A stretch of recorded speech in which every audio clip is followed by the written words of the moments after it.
Oh, yes. They're quite a fascinating group. The most exquisite clothes. A bit dull, sure. Not exactly my pick of color, but nonetheless, interesting cuts. Yes, most amusing shapes.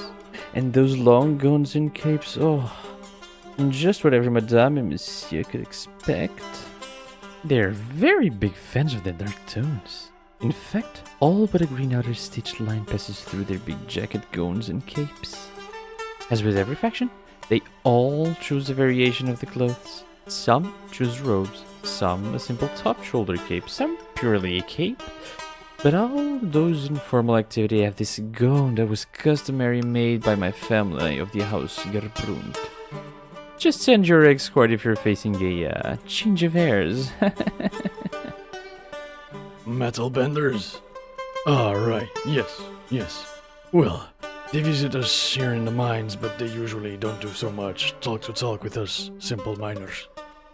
They have some errand lads doing their mundane duties. And mundane we are. Nah, I ain't bitter. Yeah, stop me from my work.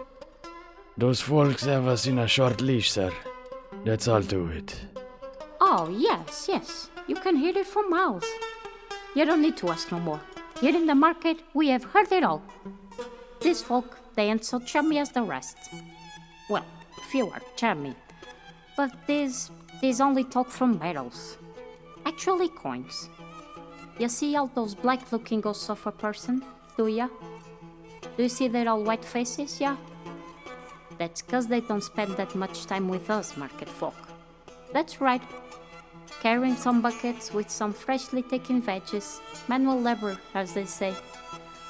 Oh, in this forsaken crisping sun nonetheless.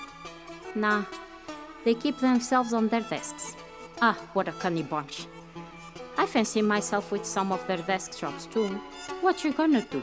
I wasn't born neither rich or smart like those fellas. But yes, those black-looking ghosts are all members of the metals. Yeah, talking about the benders? Ah, crisp my oysters, I have some to tell ya, and I ain't caring for none of them to hear me. They take all my profits in plain daylight. What canny bastards! You know I had to ask to sell my cabbage in that freaking market. My cabbage that I have planted and cared for with my own two hands. They are not to be trusted, I say. A dude can't do squat without them. They have the monopoly. They have us by our balls, I say.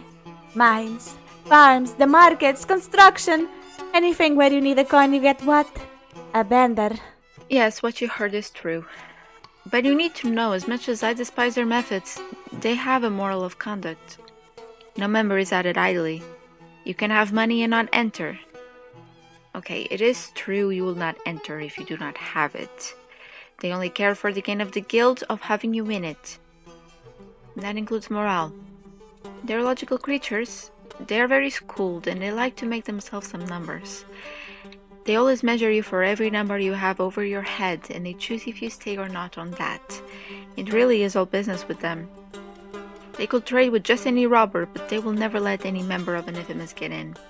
And there you have it. They do praise their roots. Theirs in our lands, Avarum.